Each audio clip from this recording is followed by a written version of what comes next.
I just found out yesterday that I have an interview for Cambridge's HSPS program. This morning, I received a pretty cool email. Actually, this is the official interview invitation. I'm now working my way through a couple of lectures. It's now 48 hours until the Cambridge interview. Hey guys, my name is Jamie and I'm the CEO and co-founder of Crimson Education. But today I'm wearing a totally different hat. I just found out yesterday that I have an interview for Cambridge's HSPS program, or Human, Social and Political Science. Fortunately, I happen to be hanging out with Lucy, probably one of the world's best possible trainers for HSPS. My name is Lucy. I'm a first-class graduate of Human, Social and Political Science. I went on and did my PhD at Oxford as well in anthropology, and I've taught for several years at Oxford too. I've worked with lots of students that have applied successfully to HSPS, so today we're going to talk a little bit about how Jamie can prepare. Wilson is actually one of the graduate colleges. I'm applying for the second BA program. Cambridge is this really interesting program where, someone who's already got an undergraduate degree can go back for a second undergraduate degree, and often, skipping one of the years in this, high intensity format where you often go in and you've got probably a little bit less choice over the electives, but you can jump into some of the more deeper material for the second and third year. Now, it's currently Saturday at about 9:30 a.m. and I just heard that the interview is taking place this Thursday at 1 o'clock UK time, which gives us a couple of days to get the job done. Lucy, what do you think we need to do to hit this process? I think there's a few things we can do. The first thing I wanted to ask you about was what you put into your application. I wrote about how previously in my undergrad degree, learned a bit about economics and how economics is a very powerful overarching framework to understand many things that drive society. But the problem with the purely economics perspective is that many things around inequality, around drivers of health, drivers of political disruption, drivers of disillusionment with democracy are driven by factors beyond purely economic factors today. And so HSPS would provide this comprehensive lens that would round out my cold hard economic toolkit to enable me to better understand policy, international relations, and some of the factors driving the decline of a lot of these Western countries today. So it was very focused on my passion for government and policy and what I perceived as the limitations of a purely economics training. That's really, really interesting. And I guess for those people watching that may not know so much about HSPS, that really is what makes it very special. It's a degree unlike anything else I can really think of in the UK, where you can study politics with international relations, with sociology. You can even do a bit of anthropology, psychology sometimes in that as well. So you kind of have these different lenses through which to explore kind of thematic ideas as Jamie describes. One thing I would really start to think about is how you can tackle some of these problems in different ways. I think what I've really noticed with my successful candidates is that they're students who are not politics students kind of shoehorning themselves into this flexible degree, but they're really people who are interested in tackling problems in lots of different ways and kind of synthesizing those ideas. One thing that's interesting about this is, for many high school students, they don't actually have any opportunity to study sociology or anthropology in school. How do you recommend someone like myself tackles these, new parts of the program? I've done a lot of international relations, politics, economics, but I'm lacking in those other areas. That's a really good point. And I think also for anyone watching, I think it's really important to say that really doesn't matter. I remember one of my interviewers saying to me, we don't want people that are coming in already knowing all this stuff. This is what we're going to teach you over the next few years, but you have to be kind of open-minded and ready to learn it. But I think there are a few things you can do, and especially if you're kind of tight on time, things you can maybe do pretty quickly. I think one thing, have you heard of the website AIM? A-N? It's a great website. I can write it down. That one down. Yep. They have lots of articles with kind of very catchy, often question kind of titles, lots of different problems in the world, lots of different kind of themes, and they're written by academics, but they're written kind of for a public audience, so they're not hard to read. You could probably get through one a day in the next few days, or a few a day, and they're a really good way to kind of start to think about tackling these problems or approaching these problems through these different lenses. So you could look at some that focus more on sociology or maybe more on anthropology, and maybe how that relates to some of those things you're more familiar with, like inequality or healthcare. I'm curious, so for the actual interview, what is the format that you expect this thing to take place in, and what kind of questions do you reckon they might ask? Great. So it will be important that we double check what Wolfson's information that they give is, but many of the colleges do a written assessment that you'll do at the interview or around the time of the interview too. And that's an essay that you write on one of these kind of thematic topics. And when coming up with those questions, the tutors are again really trying to ask questions that don't presuppose certain knowledge. They know they're going to have people coming in from all different backgrounds, maybe people who have studied some of those things, maybe people that haven't. So they tend to focus on these kind of big questions about the world. And there's lots of different themes that could take. And I think your preparation for that is kind of similar to the interview as well.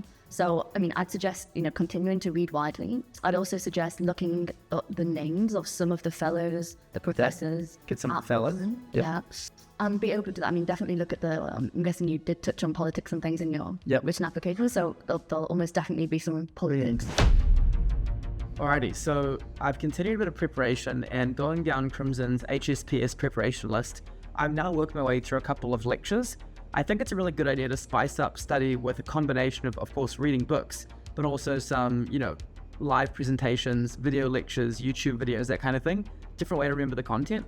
I'm currently actually, if you want to check this out, watching a lecture. Actually, this thing was shot back in 2017, and it was just post Trump's election, and he was talking about the difference between extremism and conspiracy theorists, which I think was a very interesting distinction. So I'm making my way through this, and I'm going to then watch an HPS masterclass after this, just breaking up some of the reading, and then I'm going to maybe give a crack into some of these sample essays. Alrighty guys, it's now 48 hours until the Cambridge interview. So what I've been doing is diving deep into the reading list.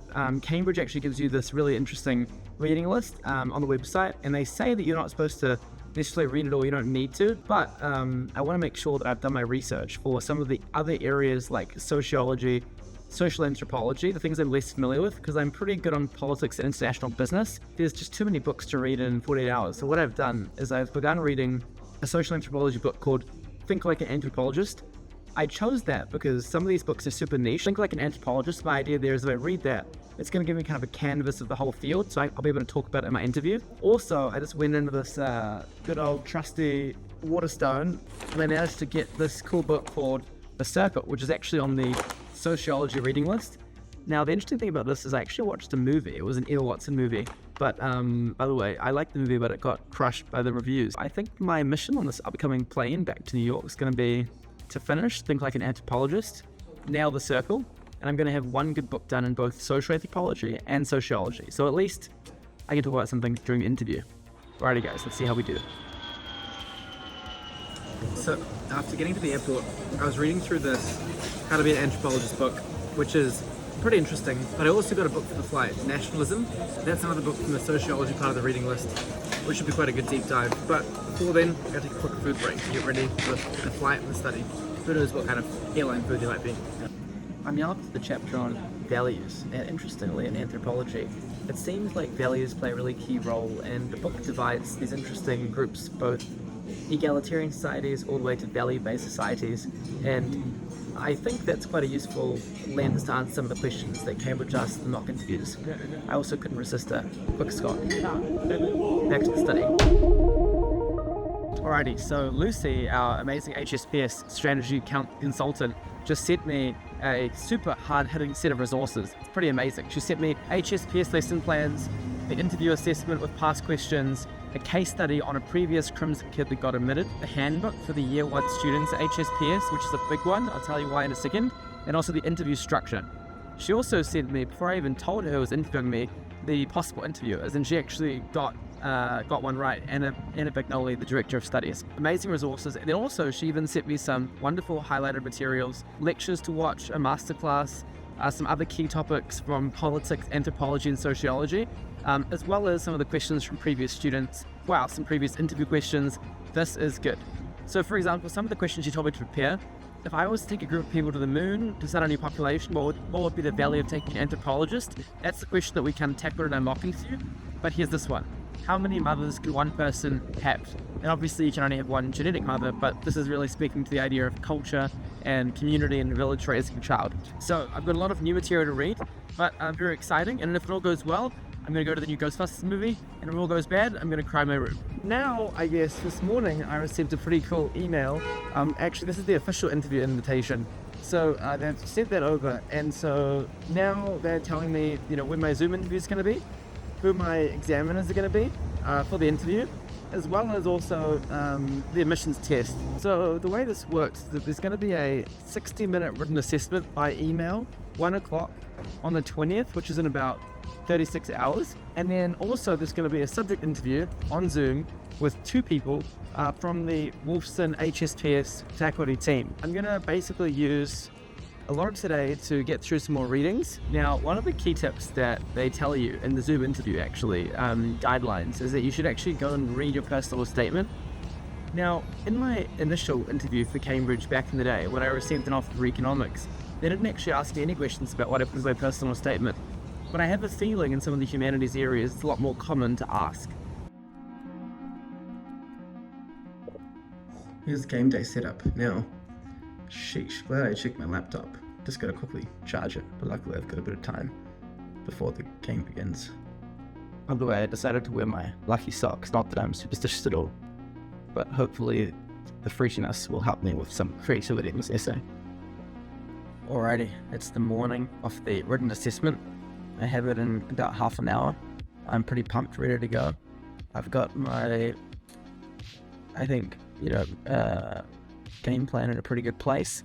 I'm probably going to try and choose a question relating to international relations or economics, and then try and whip in a lot of extra analysis from sociology and social anthropology in that essay, but probably stick to a prompt that's, solid for me. I think in the essays, I'm going to have basically 8 to choose from, so I should have a pretty wide range. For a test like this, I'm normally going to spend probably less than 30 seconds choosing my question, and then really going hard. For this type of assessment, I think both quantity and also quality is very important, but one of the ways I'd like to differentiate is just writing a ton. So I'm going to try and get through a lot of different points and content, different examples, and try and show some good cross-functional thinking. So it's getting pretty exciting. Let's see how we do it. Whew, that was exciting. Now, because of the Cambridge rules, I can't go into detail on what exactly they asked me, but it was pretty in line with my preparation, so I felt pretty good going through the questions. They're actually more far-reaching than I would have thought. I had interviews with a PhD as well, and it was actually a really fun experience and really good to meet some of the folks. Fingers crossed, let's see what happens next. Four. I woke up this morning to an exciting message from St. Edmund's College. Your application to the University of Cambridge. Dear Jamie, congratulations. I'm delighted to say that following the spring call, St. Edmund's is pleased to offer you a place to study HSPS starting in October 2024. Fantastic. Wow, super exciting. That was a pretty agonizing wait, but I'm extremely pumped to begin this HSPS adventure. Thanks so much for following along, and also to my huge Crimson team helping me out with every stage of the prep. From Lucy with her amazing HSPS prep interviews, George Gatzius, the whole UK counselling crew, Abby, all the way through to my team that was giving me tips and resources on the reading list, because I had to ramp up pretty fast on all the different things, like for example anthropology, archaeology, etc, etc. But it turned into a good win. Thanks so much, and I'll be reporting back on how the Cambridge adventure goes. Cheers.